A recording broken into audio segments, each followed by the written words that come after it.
Demeurez en moi et je demeurerai en vous. Et qui est ce moi? C'est Jésus, certes, mais non pas le Jésus terrestre, celui qui marchait parmi les hommes, guérissait les malades et les enseignait les foules. Il s'agit ici du Christ ressuscité, monté dans la gloire auprès du Père. Le verbe je demeurerai semble indiquer le futur. Pourtant, dans le texte grec original, aucun verbe n'est formulé. Celui qui demeure en nous, ce n'est pas l'homme Jésus dans sa chair, mais son esprit, le Saint-Esprit.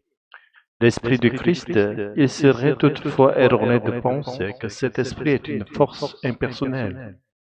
Le Saint-Esprit est à la fois l'esprit du Père et celui du Fils. Il est aussi une personne divine distincte, la troisième personne de la Trinité. Voilà le mystère trinitaire, une vérité qui transcende la raison humaine, un domaine que les mots et la logique ne peuvent contenir. Si ce mystère nous y échappe, c'est parce qu'il révèle une unité parfaite, une communion absolue que nulle créature ne peut illimiter ni pleinement concevoir.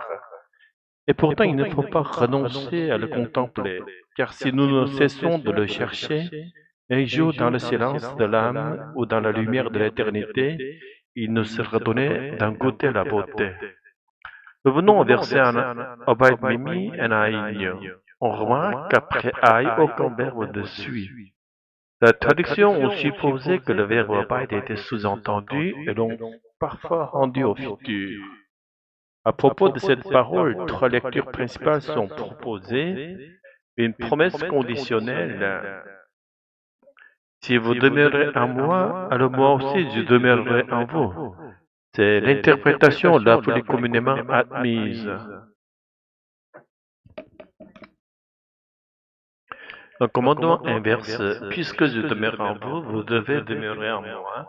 C'est une injonction fondée sur la présence déjà donnée du Christ, une habitation réciproque.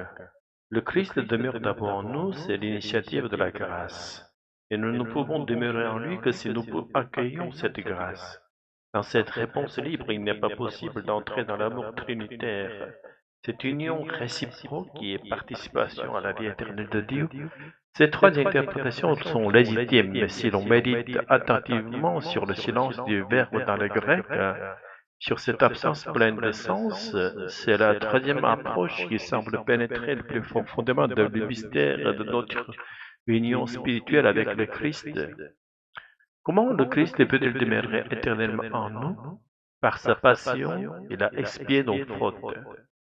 Par sa résurrection, il est retourné au Père, et de là, il nous a envoyé l'Esprit. C'est l'Esprit Saint, Dieu lui-même, qui vient habiter en nous. C'est cet esprit qui nous unit au Christ glorifié.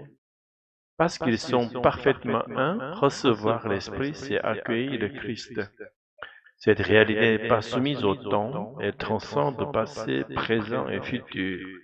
Elle appartient à l'éternité. Peut-être est-ce pour cela que le Verbe est absent, car l'éternité ne se conjugue pas. Dans ce monde, nous sommes appelés à vivre avec les yeux tournés vers l'éternité, et la manière la plus sûre de le faire, c'est de ne jamais oublier que le Christ demeure en nous par l'Esprit. Ainsi, malgré nos fautes, nous pouvons revenir à lui, nous réfugier en lui, et goûter son amour et sa grâce. Déposons toute amertume, abandonnons les pensées sombres, et marchions vers cette paix éternelle. Que ce matin de dimanche soit une avancée vers ce repos béni. Alléluia. Amen.